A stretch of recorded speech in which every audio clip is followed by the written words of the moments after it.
In this year, there was much unrest in Normandy between the king and his brother Robert, with Henry taking advantage where he could. So says a 1094 entry of the Anglo-Saxon Chronicle.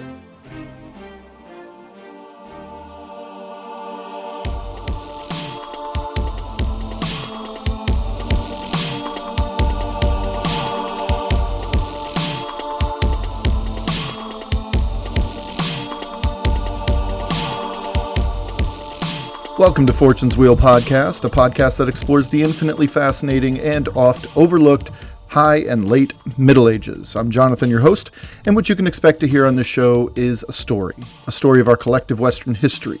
Specifically on this episode, the 8th part of a larger tale of how 3 brothers dealt with the death of their legendary father.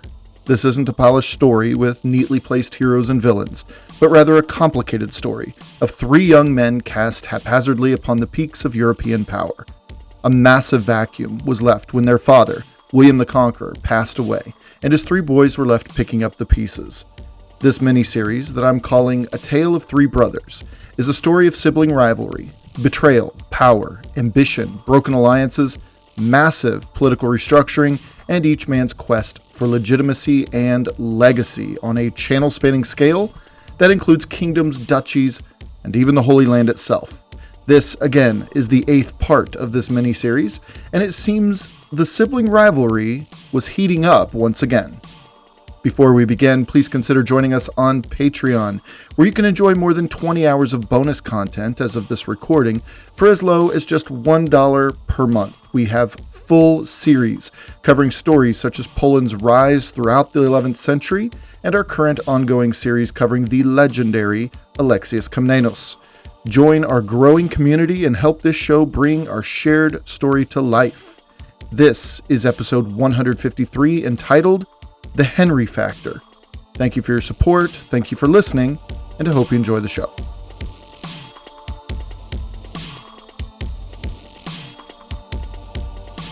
King William was recovering from his mystery illness well into the summer of 1093. But when he was back on his feet, everyone knew it. He was eager to get back out there and, well, he didn't have anything in mind at the moment, but anyone, needed to be kinged, right? Surely somebody needing a serious kinging was out there, and he was in the perfect mood to dish out some of those serious kingings to somebody. Anybody. But William also had responsibilities and promises to uphold, promises he made years earlier to his English subjects. He'd bent and broken some of those promises already, namely taxation, and his people were beginning to get up the nerve to speak their displeasure. The taxes he levied were quite heavy, especially when he journeyed over to Normandy with a full army and retinue. Kinging isn't cheap, but he had new responsibilities too. William made a promise of sorts: investiture of the Archbishopric of Canterbury. His new Archbishop, Anselm of Bec, was, by his very nature as Archbishop, a new obstacle in William Rufus's path. He'd enjoyed over 4 years without an archbishop there since the death of his childhood tutor and mentor, Lanfranc. Now, William and Lanfranc got along well enough, but Lanfranc knew his old student far better than anyone else, and was always there to reprimand the young king. But again, Rufus had become quite fond of not having a hall monitor around, regardless of how much he missed the old man who had been such a big part of his life. What's more is that Lanfranc and Anselm, well, they were cut from the same cloth. As Frank Barlow writes in his biography, William Rufus, quote, "Anselm was an intellectual of the most uncompromising kind, a trained and eager logician. He analyzed all problems in a rigorous way and did not shrink from the extreme positions into which this pushed him." End quote. Now, time will tell how this relationship will develop, but for the time being, Rufus had to be a tad more mindful of what he did and how he did it. Now, looking at the broader picture here, we see a kingdom and a duchy with potential to be prosperous powerhouses they once were under the conqueror. But at the moment, in 1093, though one was far better off than the other, both were led by unstable men. In England, its king was coming off a near-fatal brush with death, and had a whole new lease on life. In Normandy, its duke was, well, he would never, ever live up to his father's expectations, nor even come close. But we still have this character lurking in the background of all of this. Henry Beauclerc. And Henry was educated. Henry was battle-hardened. Henry was rich. And Henry was pissed about his recent treatment by the other two brothers. What's more is that both King William and Duke Robert knew this about their little brother, and it would be naive to think it didn't influence how 1094 and 1095 played out. See, by the summer of 1093, Robert Curthose had lost control of Normandy for all intents and purposes, and he was also broke. He'd never been a firm, hard ruler. Most magnates gave their fealty, but they still did just about whatever they wanted, knowing they could get away with it. And it was an increasing phenomenon that they didn't really watch their mouths much anymore. Curthose's tendency toward generosity and financial mismanagement had left the duchy, well, for lack of a better word, left it in shambles. And when you're ruling over a bunch of Normans, this was an invitation to be challenged at nearly every turn. Normans may have hated strict leadership, like that of the conquerors, but curiously, they also craved it. Kind of like a teenager, actually. Orderic Vitalis, who would begin writing his chronicles in a couple decades, loved to paint a picture of a man, Robert Curthose, far, far too lenient with his barons, too quick to forgive rebels, and too careless with the duchy's wealth. Orderic wrote of Robert's desperate situation in the mid-1090s, quote, "He was a prodigal of what he had, while his brother was a gatherer of what he had not," end quote. Now, the difference between Curthose and Rufus was pretty stark, and it was becoming increasingly so. Where Curthose squandered his wealth and resources, Rufus was actually amassing them, sometimes ruthlessly so. Normandy's situation was this. First, Robert had ceded large portions of his duchy as bribes to rebellious vassals, like his brother, Henry, and that other guy, Robert Bellem. And again, the treasury of the duchy was also nearly empty. Also, Normandy's military capabilities were extremely weak by 1093. Curthose's reliance on mercs meant he had little direct loyalty from his Norman lords. And finally, news of Henry occupying the mighty castle of Domfront in southwestern Normandy, well, it pretty much shook the duchy to its base, especially the increasingly large base of barons who no longer publicly supported Curthose as a duke. Now, back in England, on the other hand, well, England looked a few shades brighter at the time. First, they had a king with a seemingly new lease on life, as I said earlier. A king who had done so much already about stabilizing its borders with both Scotland and Wales, as well as dealing with internal divisions, not to mention a rebellion there for a hot minute. England was increasingly prosperous due to taxation, sometimes cripplingly so, and firm royal control. To be clear, the prosperity didn't really all trickle all the way down to the actual taxpayers, but on the surface, England was becoming a billboard for strong leadership and economic stability. King William II's military was well-funded and really effective, particularly in castle building, which continued without missing a single heartbeat since the death of the Conqueror in 1087. And unlike Robert Curthose, well, William Rufus knew how to control his nobles through equal amounts of fear and rewards. The situation for Curthose had gotten so bleak that he was now at the point that he needed external assistance, financially and militarily, in order to keep his grip on power. Honestly, his status as firstborn of William the Conqueror was the main thing keeping him in power. The only realistic source for his assistance, well, it was William Rufus. William Rufus, to his credit, recognized Normandy for what it was. Normandy was a critical piece of his long-term ambitions, and he could not allow it to fall into either of two places. First, chaos. Second, the hands of Henry.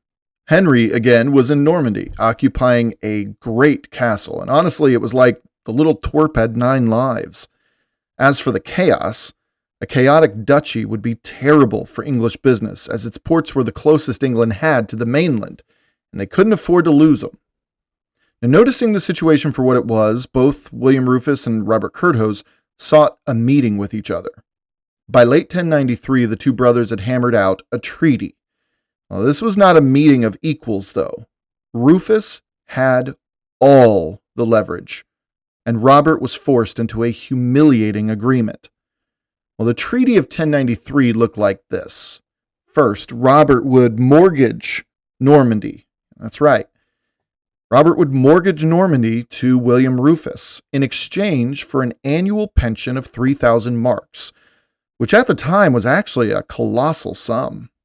3,000 marks was enough to fund entire military campaigns, build castles, or simply ensure armies were properly equipped should the need to use them arise. Now, as for the average skilled laborer in England at the time, they earned about 2 pennies per day, or less than 1,000th of one of those marks. This 3,000 marks pension would equate to 657 years of labor for one person. And in terms of economic power, it would be approximately equivalent to tens of millions of dollars today in USD. So let's just stop and notice the vast chasm separating the states of England and Normandy in 1093. Can't let this go. England could easily absorb the cost of this, while Normandy desperately needed it in order to even keep its head above water. Well, another part of the treaty, William Rufus would effectively control Normandy, treating it as an extension of his English realm. And Robert would receive military support from Rufus in reclaiming territory lost to his rebellious barons, again, such as Henry and Robert Boleyn. And finally, William would ensure that no French intervention from King Philip I would threaten Normandy during this time of some pretty crucial rebuilding. The real winner here is clearly King William. He secured Normandy without a single swing of a sword, though there were probably more than a few curses muttered under Curthose's breath during the proceedings. But the political consequences of this treaty wouldn't be pretty from the perspective of Henry and some other Norman barons. Henry had been growing in strength, slowly but surely, since his downfall and escape at Mont Saint-Michel.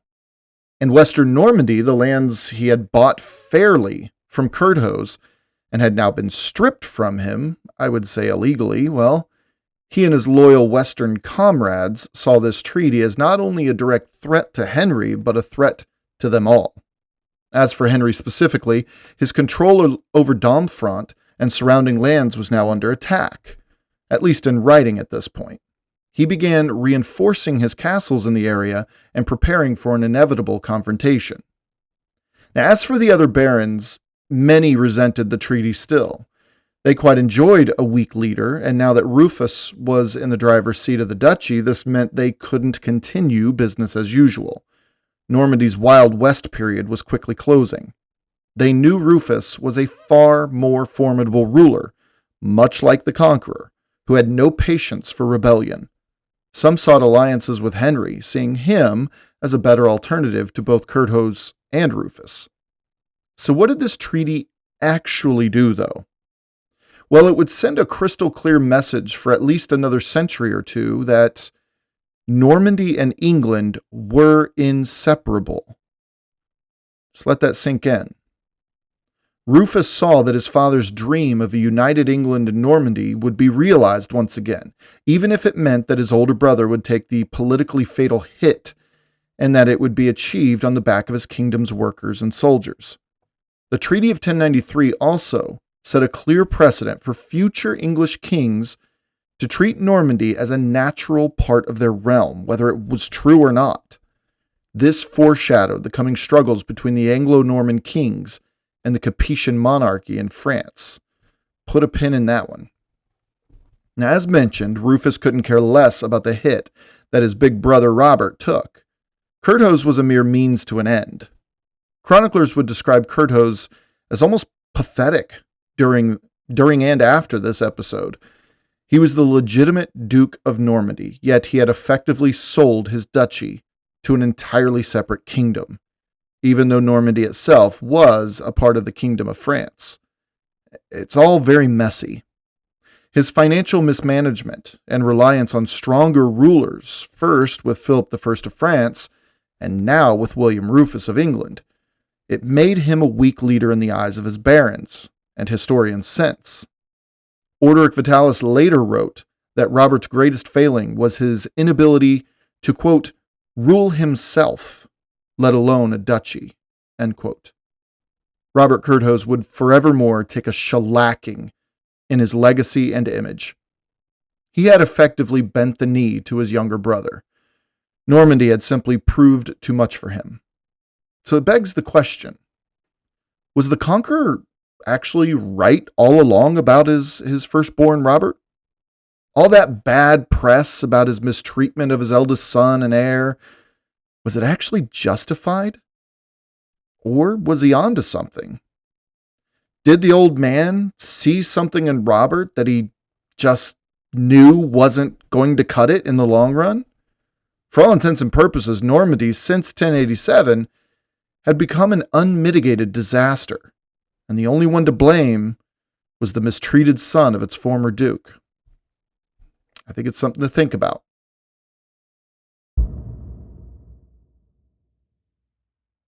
Now, as for Rufus, he had more in front of him after the Treaty of 1093 than anyone could have seen at the time. You know, some people, they just have that it factor, you know? That elusive quality or charisma that makes someone stand out and naturally draw attention or draw admiration or even success. It's the variable, you know, in the formula of what makes up a person. Some describe it as even magnetic, something observed and felt, but never seen, actually. It sets people apart from their peers, that's for sure. Maybe it's confidence, maybe it's charm, or talent, leadership. Maybe it's some mixture of all of them together, right? Or maybe it's just that it's that unexplainable spark that makes you go, yeah, they've got it. But we still can't define what the it is. You know, Robert Curthose had charisma for days, but he lacked the other abilities to rise above the rest.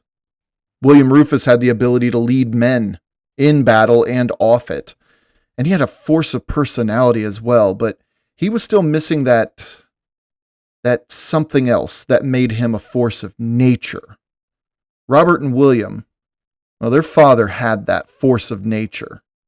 And just look at the names the guy had during his life. William the illegitimate, William the bastard, William the Duke, William the King, and finally, William the Conqueror. That is the progression of someone who had the it factor. Now, why would the father fail to impart these qualities on his sons, on his own heirs? Well, maybe he did, actually. Maybe he imparted it upon the one no one had paid much attention to. Orderic Vitalis once wrote of young Henry Beauclerc, quote, "A mind sharper than a sword and patience greater than his brothers could fathom," end quote. Well, this mind sharper than a sword was currently garrisoned at the mighty castle of Domfront. Domfront, next to Rouen, might be the most strategically important castle and fortified town in the entire duchy, and neither Rufus nor Curthose were in control of it. That's a problem. Now, Domfront was Henry's de facto capital there in late 1093 when news of the treaty came. The town had originally been controlled by Robert Bellem, but 2 years earlier the citizens booted the crazy Bolton Ramsay wannabe, and just a year later invited Henry to be their lord. Well, at the time, Henry was on the run and was under the protection of King Philip I of France, hiding out in the French Vexin. Now, gaining this stronghold was just the thing the youngest brother needed to get back on his feet. Henry, of course, accepted. But what this really did was put a powerful, wealthy Norman lord, a son no less, of William the Conqueror, It put him in the last major fortification from Normandy's enemies to the south, namely the county of Anjou and the Folks in Maine.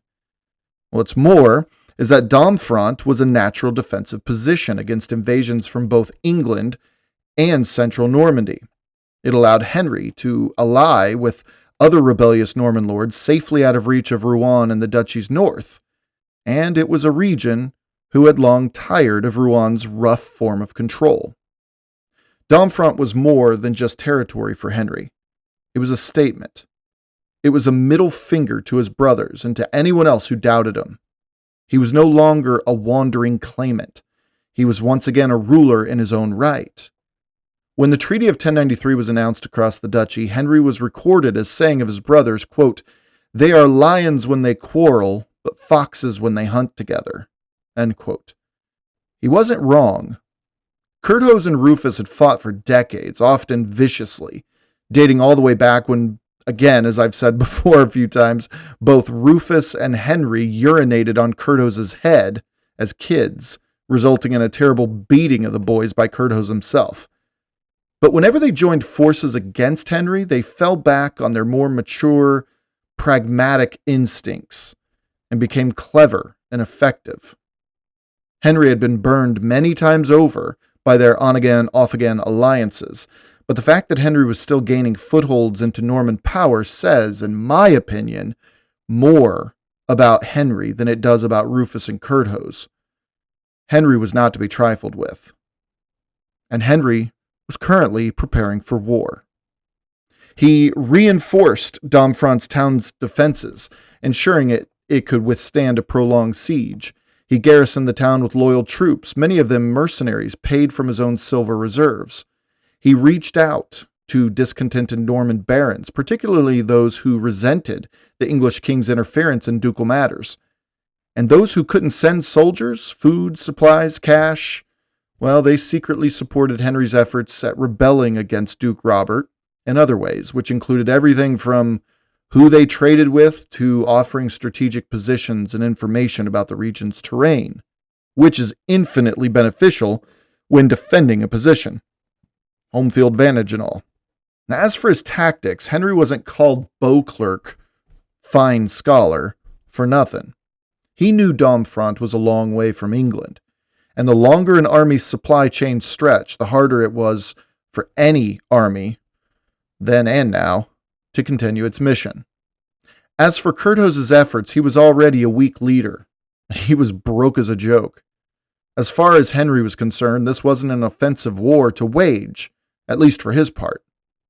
Henry was planning on a war of attrition, knowing full well that Curthose lacked the funds to campaign for long, and Rufus, well, he still had his hands full back in the kingdom. Who knew who would throw up their hands and rebel? He was banking on the bankruptcy of the duchy and the English king being forced back to the island to deal with some issue or another.